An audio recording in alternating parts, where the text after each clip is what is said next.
YouTube, a platform that offers nearly endless content, a place where people apologize for heinous actions, always starting with the hefty sigh and the deeply familiar phrase, "I didn't want to make this video." The platform also showcases vast scholarship on the supernatural and natural world. Today, we will be talking about one of those. Have you ever heard of Zula Patrol? Probably not. Unless you're a kid who was watching weird television networks from the year 2005 to 2008, you probably have no idea what Zula Patrol is. Or if you ever stumbled upon Cubo, you probably wouldn't know what this thing is. Let's start with Cubo actually. Cubo is one of the strangest platforms I ever discovered while watching state-provided cable TV. I think it was called DTV or something. Anyway, since I didn't watch the news, I changed over to this strange cartoon channel that had shows I had never seen before. I come to find out as I got older, it's because most of them were Canadian. Canadians make weird shit. So if you bunch of monkeys can't be trusted by yourselves, you can just work down at the store every day after school. From now on, we're not letting you out of our sight. Great. Between my job as a PA and working at the store, I'll never be able to make my goofy monster movie. Science project. Maybe Mom and Dad would let someone else watch us. Do we have any deaf and blind neighbors? And it's not like the US hadn't had its share of Canadian television over here, especially in terms of cartoons. I mean, have you ever seen Johnny Test? That's as Canadian as you get.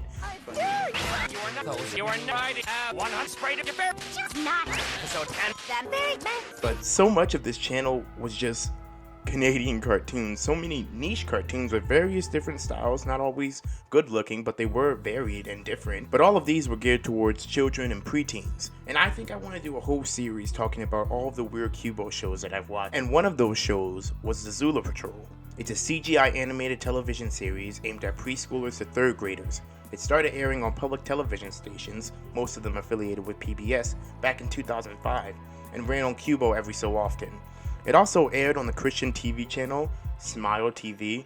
I don't know if you guys have ever heard of it. I didn't until I started doing research for this video. It has riveting titles such as Flying House, Gospel Bill, Filling Station, Christmas Oranges, Hermie and Friends. Just a ton of bangers, man. Zula Patrol was actually created by Deb Manchester back in 2005. The series originally ran on PBS from September 5 of that year to June 18th of 2008, but it continues to air reruns on some PBS channels, not to mention the YouTube channel that posts snippets from the cartoon, as well as re-uploading episodes so audiences can continue to still watch it. So a little thing about me is that I love to watch cartoons to fall asleep, and I like watching cartoons that I've already seen because it's easier for me not to get wrapped up into the story, because kids' cartoons are just so immersive, you guys. But this became one of the cartoons that I started watching to help me fall asleep. Unfortunately, I didn't really go to sleep immediately because although I seen a couple episodes of the show, I didn't quite remember it all. So as I'm watching this show to try to fall asleep, I've met with this surreal children's show that's telling me about science. A person who's just trying to get some rest would have to continue watching because this is crazy. And oddly enough, this has been one of my comfort shows for a little.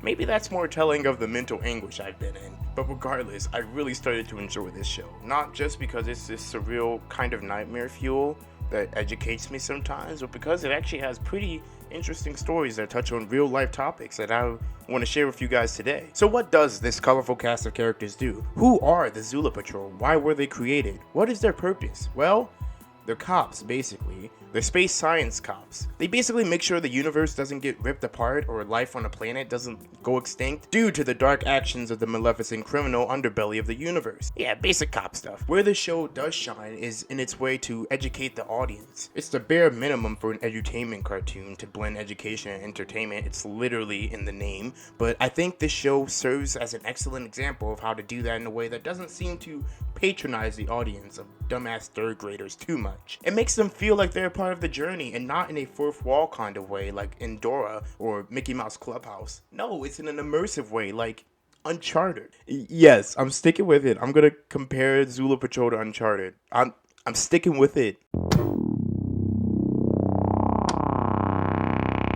But truly what caught my eye and with other shows like these are the villains. Usually in shows like these they have an intergalactic threat, which means like the stakes are usually going to be pretty high and they're kind of terrifying from like a realistic perspective. Like, yeah, this is a kid's show, but this guy's talking about making a black hole to rip apart the universe because he feels like isolated from the heroes of the group, or he's gonna like destroy the sun because he isn't invited to the planetary dance party. I don't remember if that's exactly how that episode goes, but there is an episode where the main bad guy is going to get violent because he's not invited to a party with all the other planets because they hate him and he's a criminal. I don't know. So yeah, the plans for the villains are always played for laughs, when in actuality, if this stuff was happening in real life, niggas would be dead. They would all just be exploded. Ecosystems would be destroyed to the point of not being able to recover. So I want to explore this surreal ass show and show you guys how absurd it can be. And maybe, just maybe, we'll learn something along the way. We're all older than 3rd graders though, so there's a chance that we may not learn anything from this because we're not the intended audience. But for those of you who are in the 3rd grade or below, you're for sure going to learn something. I mean it.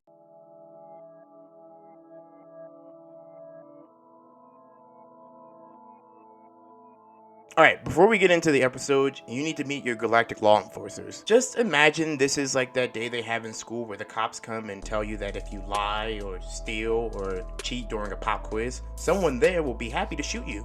That's all. So we're just gonna meet the cops now. First, we have Beulah. He's the leader. A little bit about him is that he can't dance, he is green, and he is good at solving situations, but only sometimes. There's an episode where he turns into a Zulayan weremouse, so there is that about him. Beulah also has a catchphrase he makes sure to utter in every episode, which goes like, "This is a job for the Zula Patrol." And if that voice sounds familiar to you, it is the voice of Cam Clark, who has voiced various characters, as you can see on the screen right now. Look at all these characters that Cam Clark has voiced. Next, we have Zeter, the energetic purple bug thing. Zeter's main attributes are that she is very extreme and headstrong, and she loves speed. Not the drug, the action. This is evident by her owning a pair of goddamn rocket boots. You don't just own rocket boots if you aren't addicted to adrenaline, the feeling, not the clothing. And apparently, she has known Beulah since forever. The two of them were in Zula Scouts a long time ago, so essentially the police academy. Oh, if I had a flower growing in my shower, I'd give it some water, just the way I oughter, and soon there would be blooms, and they'd be as big as you! And if her death screeches sound at all familiar, it is because she was voiced by Nancy Cartwright, who is known for playing Zeter. This is her most famous contribution to the voice acting world. Moving on, we have Malto. He's our science guy. He knows everything. He even has a book that teleports him and his friends into a real-life PowerPoint slideshow. He calls it the Maltopedia. Malto is usually kind of absent-minded, despite his intelligence, but overall he's a jolly brainiac, as opposed to those head-up-their-own-ass brainiacs, like Dexter. Malto does have one major flaw though, and that's that he can't cook. This nigga cannot serve it up in the kitchen. It will probably end in someone dying, or at least food poisoning. And not being able to cook in itself is not a bad thing. I mean, Malto offers so much more to the team that it doesn't even matter. The issue with Malto not being able to cook is that he continues to try to. And it's like, if that's not your God-given gift, my man, you need to stop. It's time for you to quit. You gotta find something else. You good at doing, chemistry. You stick to math and science. Maybe not culinary. The other important aspect of Malto is that he's the mentor to Wizzy and Wig, and the host of the best scientific short show ever in the entire galaxy, universe, and this multiverse, Malto Moments, and we will get back to this, I promise. Malto is also voiced by Cam Clark, if you didn't notice him in the diagram that I showed earlier. Wizzy and Wig are these firefly/butterfly looking things. They're a set of inseparable twins and the youngest members of the group. I assume they never state their age, so for all I know they could be like 45 and just sound like they're 6-year-olds. The core part of their character is that they are always learning. They're meant to be the mirror to the child audience's experience, discovering new things about the world, always being inquisitive. Their names are also a reference to Wizzy Wig. This is an acronym for what you see is what you get, used in computing to describe a system where things you edit on the on-screen editor appear almost the same as the final output, which might be a printed document, a web page, a PowerPoint presentation, or even lighting for a concert. Web designers often use this word to talk about their work. So yeah, I never knew that this phrase was used in that way. See, I always thought it originated from someone being peer pressured to attend something they didn't want to go to. So they throw on whatever they have and don't do their makeup, don't fix their hair. And when the person who invited them asks why they look the way that they do, they say, "Wizzy wig." Alright, next we have the faithful police pup, Gorga. Gorga was actually rescued by Beulah a while back and has been a part of the gang ever since, especially as a companion to Beulah. Gorga isn't your average cartoon dog, okay? He's not your Goddard, he's not your Sparky, he's not your Lassie, okay? This is completely different. This guy has a nose like an elephant, the powers of a Dyson V8 animal, and a voice like Scooby-Doo, okay? Don't believe me? Then why are they both voiced by Frank Welker, huh? You don't have an answer. Well, the reason for that is that this man is only legally obligated to play talking dogs or animals in anything. Even if he was playing a real-life person in a live-action movie, it would have to be a talking dog or animal. He would have to be dressed up as a talking dog or animal, is what I'm saying. Moving on, next we have Dark Truder, the reoccurring bad guy for the series. The Joker to the Zula Patrol's Batman, if you will. So, Dark Truder is a bumbling idiot who somehow comes up with really devious ideas that could cause devastating effects on the universe, but is always caught right before imminent danger. That's what cops do best. Usually due to his own stupidity. If he was just a little bit smarter, the universe would be a much different place. It would be gone.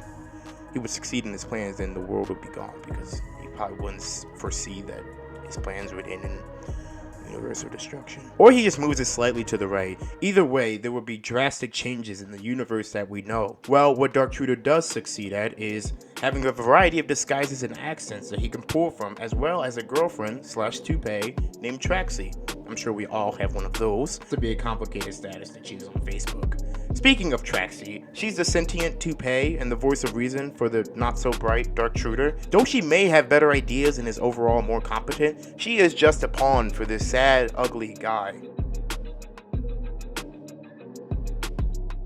So here's the thing, Dark Truder, he has like this awful looking design.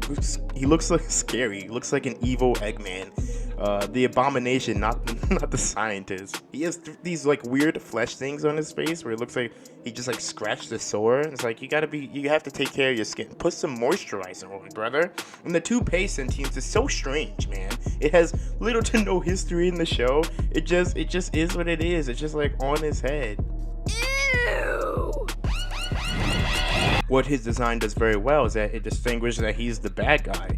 This is all you really need for a villain in a third grader's cartoon. He can't even be mad when the Zula Patrol pulls him over for committing a crime he didn't even do, because you look like a bad guy. You look like you're committing crimes. You look like you're about to do something dastardly. It's like the dudes who wear those thick Predator glasses and try to play it off like a stylistic choice. You better get yourself some Ray-Bans or something before you get profiled. Another thing Truder has, like all the characters in this show, is a defining silhouette. When creating a character, one of the most important steps is to have an easily identifiable character through a unique silhouette, especially for younger audiences. You want your characters to be recognizable instantly, as well as being distinctly different from the rest of the cast, whether that's through color or shape or personality. However, when dealing with strictly silhouettes, you're only dealing with shapes. So when you build your color scheme for the character with a fully developed silhouette, you know the shape of those characters will be unique to one another, and then you can make sure that your colors and the personalities are equally unique and also work well in chemistry with the rest of the group. That's why using tropes like dark colors or a dark themed name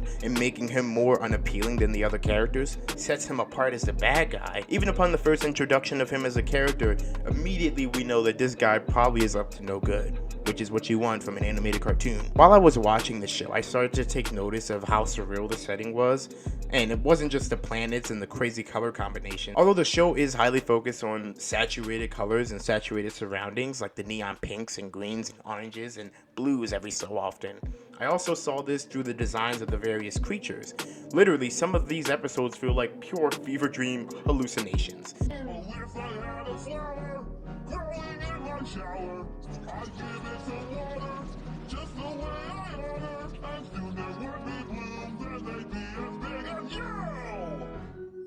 And though this show has this very dreamlike aesthetic with these alien characters, I think it works really well in blending all of these attributes together. So at first I thought the characters are very different from each other in terms of colors, and that made them not work well in terms of group chemistry, like we were talking about earlier with silhouettes and making sure your color schemes work well together. And like I said earlier, you want this distinction in your group of characters, but you don't want them to look too different from each other, like they're coming from a different series or a different artist or something. And with a team like the Zula Patrol, aka Cops, you have to have this sort of unity. So looking a little bit more closely at this group of individuals, I think the artist actually did a great job with the use of green, orange, and purple as the primary colors for their cast. And though these colors don't inherently seem to work together, the use of all three colors on the characters bring about a sense of unity, because all these characters incorporate those colors, so there's some sort of through line for the color compositions. And not to mention that working in pairs of 3 in terms of coloring is kind of a standard. Look at most of the documented color schemes. They're in groups of 3 or fewer.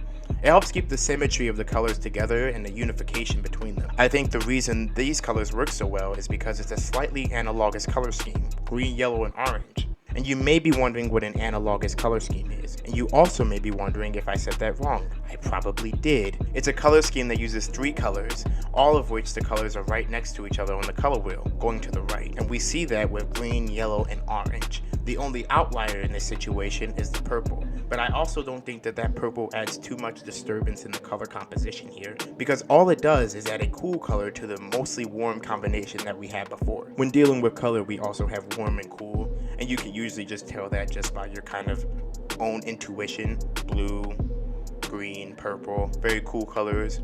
Red, yellow, orange, very warm colors. Yeah, and I think everyone kind of has a subjective view of this, because color is very subjective, but I think that these are pretty much the standard in terms of cool and warm. So yeah, that's a little bit about the color scheme of this cartoon. Now let's get into it. Way, way out where the planets do the hula, spin and shout till you find yourself on Zula. Let's take off, we're all ready to roll. It's fun to learn with the Zula Patrol. Wake up, Gorga, it's time to play. Come on, Captain Bula, let's welcome the day. Where's that cedar? Ready to go. Wizzy and Wig are good to glow. Beakers bubbling, turning blue.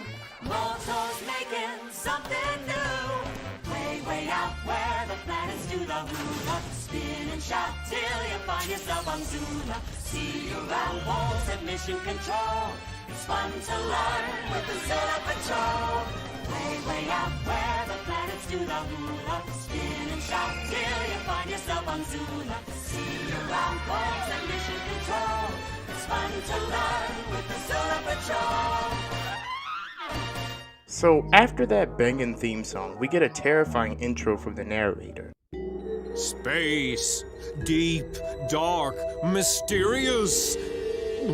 You know, one little nightlight couldn't hurt. What? You thought he was gonna say something terrifying? No, I'm terrified for him. I think he may be trapped in space as we speak. One of those little escape pods that shoot off the south side of a mothership or whatever. Anyway, Molto's flexing on us with his new ant farm, so good for him. And here's why we call this guy the science nigga, right? You thought Sim Ants showed off realistic ant colonies. His insects have advanced so far that they started square dancing. Actually, now that I think about it, I think square dancing might be a sign of de-evolution. Next, we get a quick breakdown of what habitats are from the brain guy himself. A canyon is a deep valley with steep rock walls on either side. They can be formed over a long, long time by glaciers or flowing water, or by the motion of plates, big chunks of a planet's surface that fit together like a jigsaw puzzle. Oh! Canyons exist everywhere, even on other planets and moons. On Earth, canyons include habitats for many living things. Different kinds of plants and animals live in different parts of the canyon. They work together with non-living things like water, rocks, and sunlight to help each other survive. They all depend on one another. And that's called an ecosystem. And while this is going down, Darktruder comes down from space with a pretty diabolical idea. Every time I move my asteroid hideout, the Zula Patrol finds it, right? You noticed that, did ya? But not anymore! My new super hideout will be in the last place they'll ever think of looking. Right under their noses, here on Zula. Nah, dude, yeah, that makes sense. Why would the cops ever check their own hideout, bro? Why would they check out their own environment? Why would they think a criminal would move right next door to them? They wouldn't. That's why. Alright, so we have the glow bugs and the dog, and they're on their excavation right now, roaming through the cliff sides when they move past this party of bugs, just hanging out. Oh, that's gross. Have you ever did that? You ever just been walking through like the trail or whatever, and you just stormed through like a club of gnats that were just hanging out? They were vibing. You just killed about 7 on your face just by walking through it. Whoa! And then we see these terrifying rat things, and then these bats. What environment are we at? What habitat is this? Is this Route 44 in Pokemon? Do all bats have sunglasses, or do they have like a sunglass hut in the bat mall that they can go to and get sunglasses? I want to know the details and intricacies of this sunglasses stuff, okay? Okay. Well, after talking to the local wildlife, they found out about some rock slides that have been happening around the neighborhood. That's no good. And because of these rock slides, the animals have been moving out, and it's causing lots of drastic effects on the environment. Oh, I see why he's trying to get out of here, because of the rock slides. Those are super effective, the flying type Pokemon, you guys. It's a rat stampede. It's just like the scene from Lion King. So, the Zula Patrol nearly get crushed by the rock slides, and now the Galactic Feds are gonna get to investigate it. So, like a normal bad guy, Truder stops his action and is gonna go throw the cops off his scent. Oh, I'm Clark Fruder, local resident flamenco dancer with a French accent. I'm not a villain. Oh, wait. Okay. So you're a local resident flamenco dancer with a French accent. We're asking around. Do you know what might be causing these rock slides? Unfortunately, this guy almost goofed up and had Frank Welker find out what he was doing. But luckily, he had a backup plan.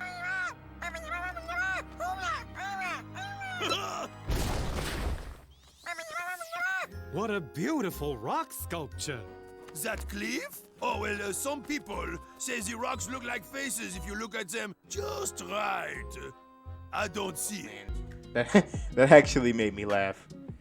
Or whatever this emotion is that I'm feeling. Apathy? With like a hint of whimsy? I'm mostly just confused because why didn't he just do that instead of jackhammering the whole time? Like if you had a button that would just fix the rock statues, why didn't you just use that? I'm not the evil genius, so I'll try not to criticize as much. But I will say this guy is the worst at being inconspicuous. Oh, I'm Clark Fruder, local resident flamenco dancer with a French accent. I'm not a villain. Anyway, back on the trip with Wizzy and Wig, they find a tripped out lizard just hanging out. I guess off 3 tabs of acid? Okay. Right now, it looks like you're the only one. What do you mean he's the only one? We pan over and there are like 5 other creatures that are over there. Were you guys just like not opening your eyes? So yeah, the river is completely dried up and it left these animals to fend for themselves. Where could this water have gone? Oh, I guess that's where it went. A humongous swimming pool! Are you sure you don't know anything about an enormous swimming pool? Absolutely, totally. Why? Because you're in it. Oh, this little puddle. If I didn't know better, I'd be suspicious, Mr. Fruder. So my guy gets interrogated by the 5-0, and since they couldn't prove he knew where the water for his pool came from, they just leave. They have no grounds to arrest him. My man he's playing the game. He's playing the game and he's winning. He did lose his pool, but he was winning. So while on their adventure, they make it to the top layer of the habitats, and we see a bunch of animals just like lounging out. They're just relaxing for real. But it's actually not just relaxation, it's because they're basically overheating to death. Their climate was so devastated by something, Dark Shooter. I'm not a villain. So now their natural attributes are working against them. So you're probably getting the rhythm of this now. Dark Shooter does something bad, it causes a bad effect on the environment, and the people / animals who are living there suffer. And this one might be the worst of all. Luckily, the Zula Patrol hops into action. How didn't you guys see him making these generators or the jackhammering? Like, were you guys listening to smooth jazz or something? What could have distracted you that much from doing your job? You live here. This is your place. Was the ant farm that much fun? my dude? These space cops are as receptive to the obvious as the Earth ones. Anyway, Truder gets caught, finally. He loses everything, and the habitat is finally restored. And we get this terrible song number. TLDR is trash. I'll play a little clip, but the tiniest, because if I play more, your ears will bleed. It'll be like that scene from Indiana Jones, but instead of your face, it will just be your ears melting off. Come back to the canyon with all your companions. We'll make it like it was before. A lizard or snake now can come back and bake now on the roasty toasty canyon floor.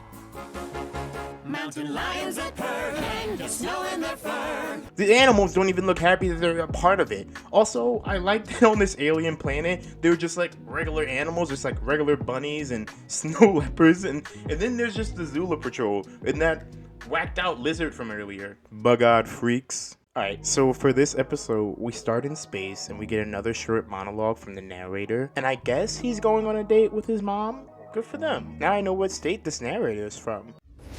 Space, the uncharted cosmos, the great unknown, filled with mysterious new worlds to discover on my day off, which is just about to start. Be right there, Mom! I am so out of here in 5, 4, 3... Alright, next thing we know, we're with the Zula Patrol watching Moto goof off with some invention of his. It's like this inverted helicopter thing. It's the worst ride at Six Flags I've ever seen. We see this weird nose thing from Gorga, the dog, and I mean, dude, all I'm wondering is if that hurts. It just looks like it does. Anyway, all that happens and the dirt goes everywhere. But I mean, who cares? It's just dirt. That isn't dirt, it's soil! Damn. Damn, you got passionate all of a sudden. What's the difference between dirt and soil? Dirt is what gets stuck under your fingernails after playing in the mud, but soil is a different story. Soil is an important and precious resource. Like water, without it, we couldn't survive. Here, check it out in the Multipedia. You see, some planets and moons have a top layer of loose material. On Earth's moon, the loose material is just dirt, which is made of dust and rocks. But on Earth, the loose material on the surface is called soil. Hello? Is anybody in here? Soil is full of lots of tiny living organisms and creatures, all running around and doing stuff. It's sort of like a city where everyone has a job to do, and these tiny organisms and creatures work together so that living things like plants can grow in the soil. Soil is made partly from rock that has been out in all kinds of weather for many, many years. The rock gets chipped and worn away, getting smaller and smaller, eventually becoming pebbles, sand, silt, and clay. Soil is also made from natural materials like rotting dead leaves, twigs, and animals. The mix of all this stuff in the soil has to be just right to grow things. So after we come back from the Multipedia, we get this little experiment from the group, and I like this a lot. It feels like a subtle way for the writers to give a nod to the adults watching with their crummy little kids and be like, maybe do this at home with your kids, like a little DIY project to do at home. Get a little bit of gravel and some bugs, and boom! But before they get their results, they're invaded by... Just some cute little bugs! I don't think that's the case. These things are a little horrifying. These are some cracked out looking bugs, man. I wonder why they're here. We have a job for the Zula Patrol! Well, that's a bug of a different color. What seems to be the problem? Oh, it's terrible. You have to help us. Tell him, Worm. You're good at stories. Yes, Worm is a prolific storyteller. He's our Tolkien, our Kurt Vonnegut, our Matt Groening. It all started this morning when, We don't have time for this. Our home is being attacked by a giant, horrible monster. Anyway, we get a brief flashback of the tragic day for the insects. Not that one. You see, we live under a beautiful meadow just north of here. It's got really lush, healthy topsoil. We love the place. So there we were at the local community centre, doing our part to fill the soil with nutrients. You know, the stuff that helps things grow. I don't like this at all. Hey, what's going on? I don't know, but I'm out of here. It's like the ending of Fantastic Mr. Fox. I guess that was like the third act, whatever. So you may be getting a sense of deja vu because we're getting the same theme from the last episode, the idea of destroying the environment and how it has a drastic effect on others. We arrive at the scene of the crime and it is filled with rocks and low resolution graphics and textures. They straight concreted this whole valley. Why would you do that? Why would you turn this joint into a parking lot without any other lines that say that you can park there? So we see the bad guys and it's the goddamn Australians, man. G'day, neighbours. We're the moles. I'm Bruce, and this here's my wife, Sheila. Fuck me, Roy. I mean, this could be big, mate. Hey, you're a funny bugger. You got yourself a deal, Blackie. You're all right for a black fella. I've just had the sights fixed. Perfect. That's good enough.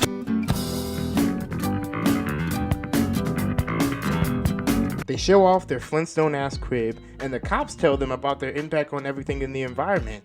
And these dumbasses have no idea how this environment works at all. And this dumb bitch thinks she can grow a garden out of the cemented ground. Like, no, this is not how it works. This is not how rock gardens work. Why are you dragging away all that beautiful soil? We're making room for a big garden. I just love daffodils and hollyhocks, don't you? So then we get this bug spitting some straight facts. The soil that you've taken away is very, very important. Without that soil, nothing will grow here. I've heard some pretty tall tales in my day, but that one's a beauty. You moles may be above ground, but you're still living in the dark. And because the Australians are getting called out by the feds and the locals, they kick them out. Australians can't take criticism. Anyway, it's time for the science guy to do his science thing. Molto, you've got to make them understand that soil is needed for most plants to grow. Well, I have some diagrams about soil I can show them, and I suppose I could whip up some kind of demonstration using pudding? No, Moto, we mean get a laser gun or a lightsaber. You do what you want. We need to take matters into our own feelers. Yeah! The bugs are like, you can be diplomatic and create a presentation. We're gonna get militant. We're going to get our point across. And they do. They start robbing these folks and ruining their everyday life, messing with their comfort. It's called guerrilla warfare. Wait, but they're bugs. What's the guerrilla equivalent of a bug? A dung beetle? Okay, luckily the cops are there to stop any violence against the bugs. Good for them. They are finally doing something right. So after a few days, they begin to see the progress from their experiment from earlier. Yeah, if you did this experiment at home, you just have bugs all over your house. And damn, these niggas play soccer now? How'd they learn that? They've been in a terrarium the whole time.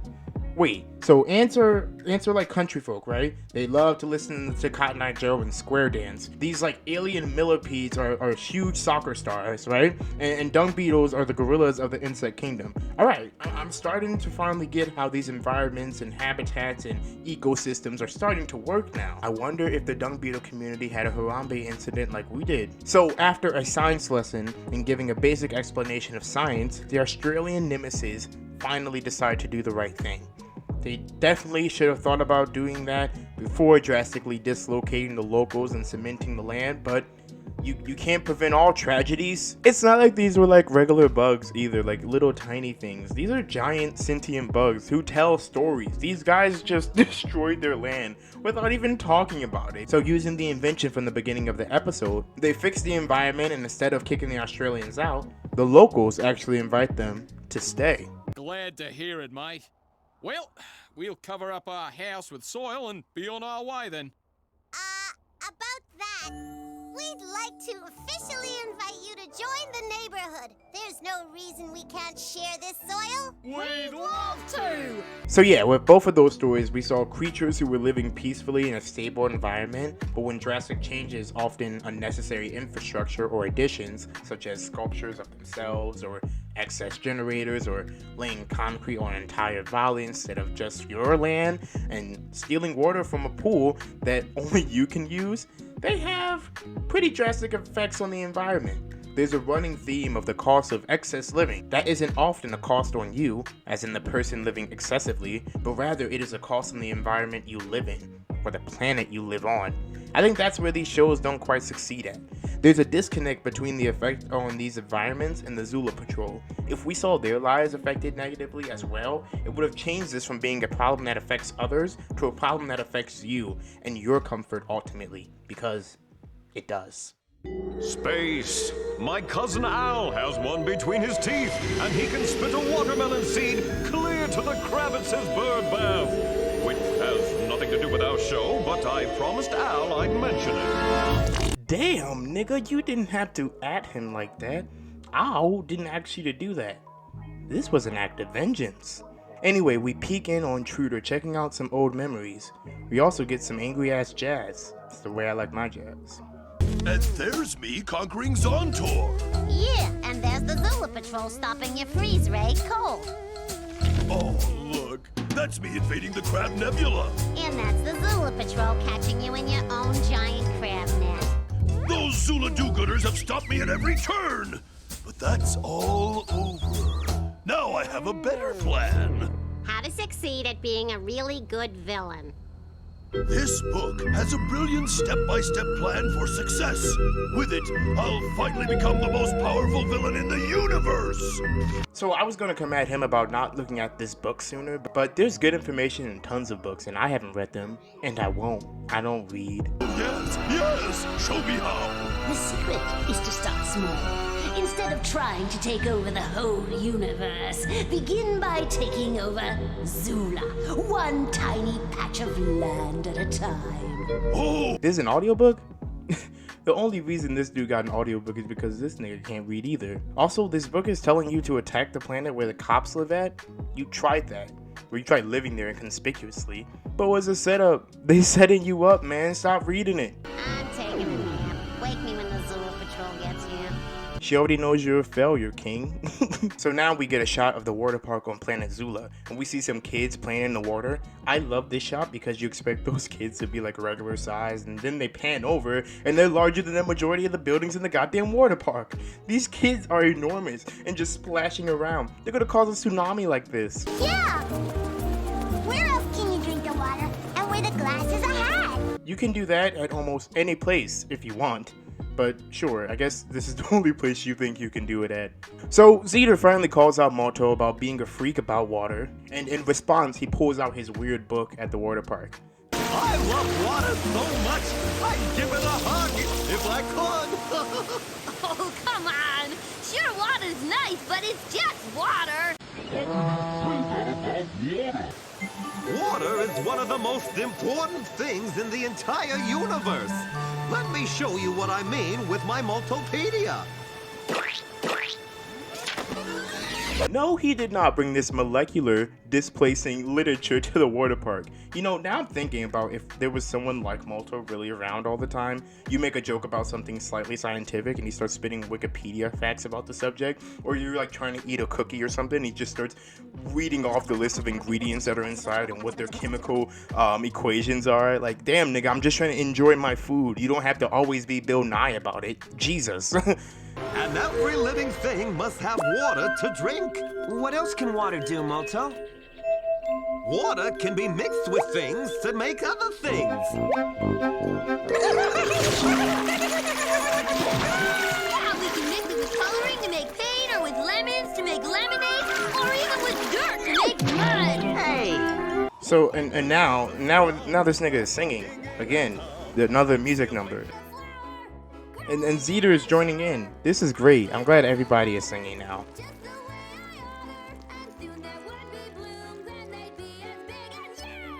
I see why you love water so much. I even have a raindrop collection.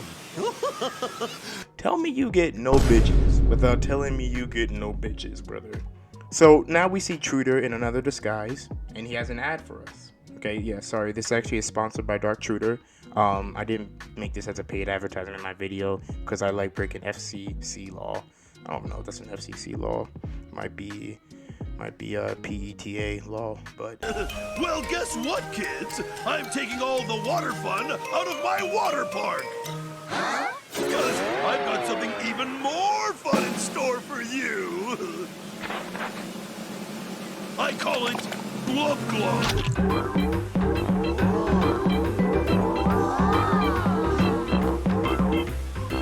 What is this stuff? Isn't it obvious?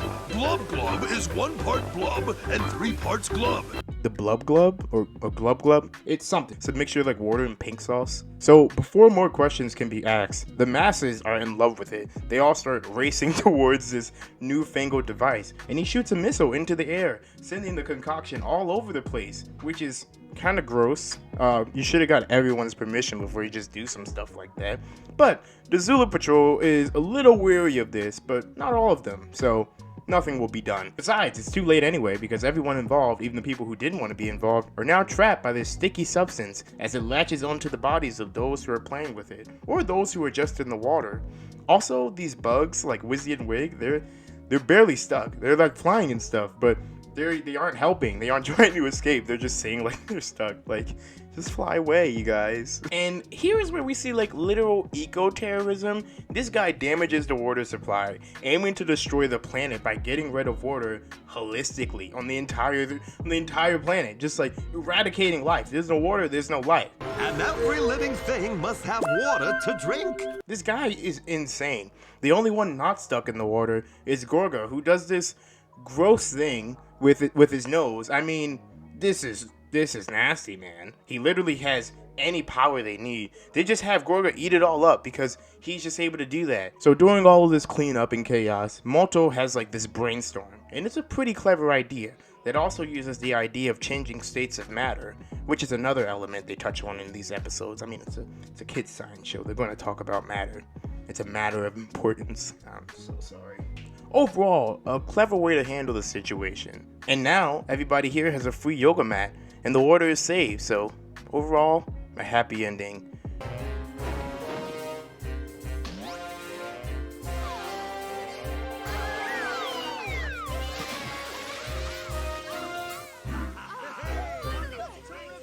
And they will later crucify Dark Shooter for these deeds. So, of the episodes we checked out, this one's my favorite. The way it describes the importance of water paints a perfectly clear message that water is essential for the livelihood of all living things, despite their location in the world. And protecting water should be of the utmost importance because the loss of water is the loss of life.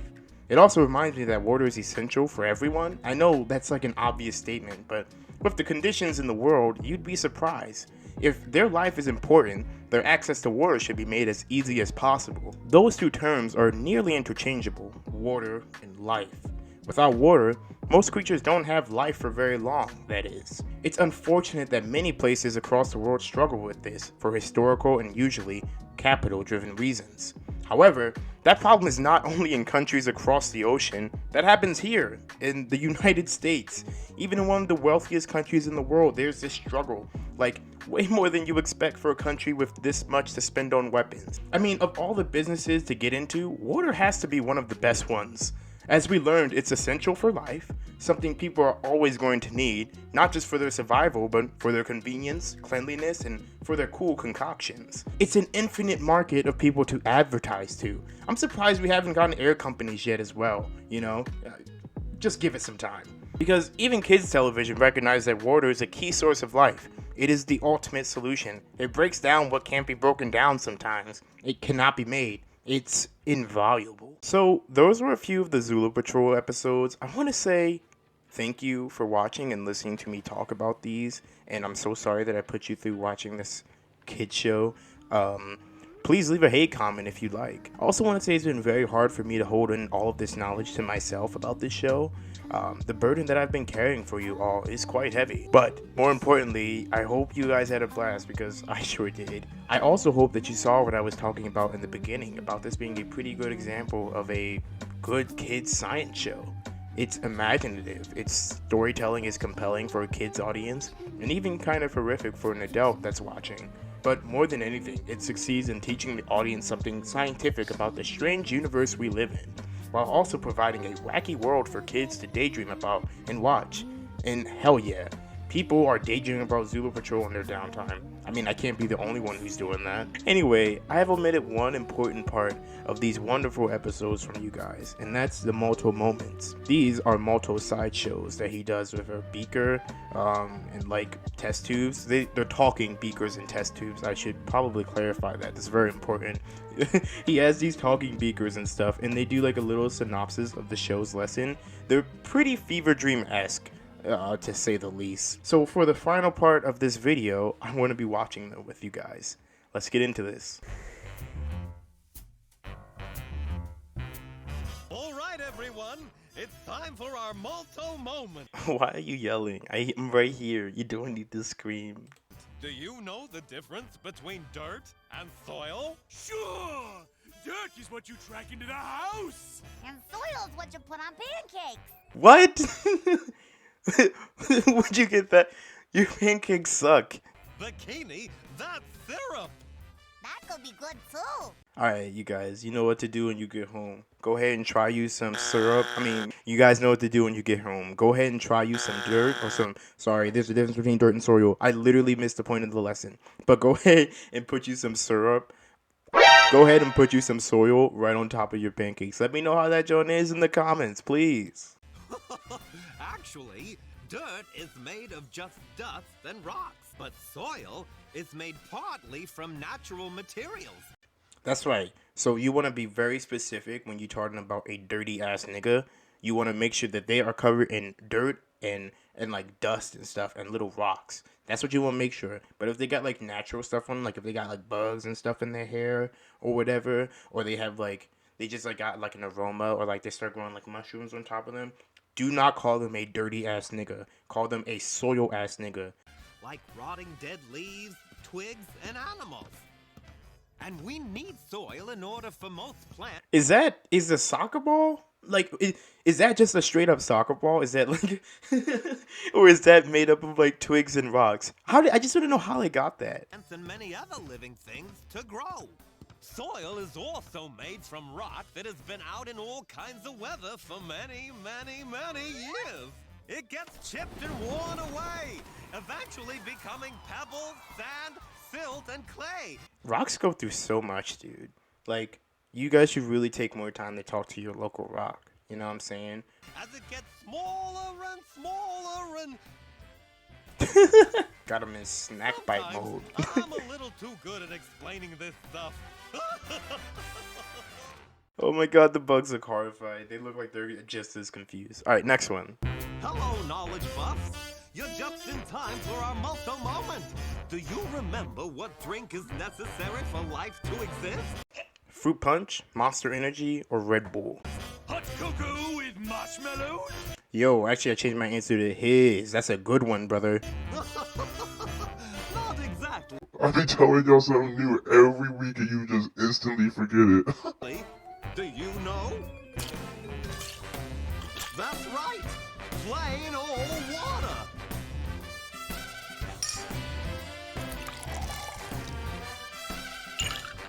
Of course, water can be mixed. Music is just blasting, bro. With things like this lemon to make other things like lemonade. It covers much of planet Earth. Hey, bro, you gotta pay. If you're gonna drink the lemonade, you gotta pay them. You supplied the lemons, I give you that, so you can get a discount. But they put in the water and they put in the water and the ice.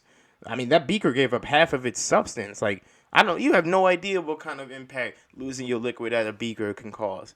That's like giving up your brain, basically. You owe him some compensation. I'm just now thinking about that. If this beaker is alive and it just is like pouring out water, is that like piss? Would that be like, or like saliva? Because like also the beaker would be getting water inside of it. So would it just be like water for us? Is he just like, you know, like when you gargle for like brushing your teeth, you do that thing or whatever. And hello, Canyon Explorers! Welcome to the... Hey Malto, how did you get this rock wall in here? If this is what he does to like de-stress after a long day of saving the universe, you just come in and do some rock climb. I'm not gonna hate on you. Good for you. Canyons are deep valleys with steep rock walls on either side. Different plants and animals get shelter, water, and food in different areas. We call these areas habitats. Some need the warmth and sunlight at the bottom. Some live in cracks in the wall. Some live in an ass crack. While others prefer the chilly weather at the top. Do you know what we call it when living and non-living things interact with and depend on each other? We call it a toxic relationship. That's what that is. That's toxicity, man. Crowded? No, not at all. It's called an ecosystem. He really doesn't get any of the lessons from the episodes. He's not really computing any of this shit. I love it. But he keeps coming to class, bro. That's what's important.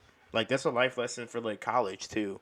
Or, like, school. Even if you don't get it. Don't ask for help. Like, don't be a loser. Don't ask for help. Just keep coming and, like, guessing. Guessing with all your might. Even if you might be wrong. You may be right one day. Say, you didn't put on safety gear for climbing. Why? We're just here in the lab. Why are you just asking them now? You guys are like 4 feet above the ground, which is nothing for Molto because he's only about 4 feet. But y'all are about 2 inches. If that happens to you, then...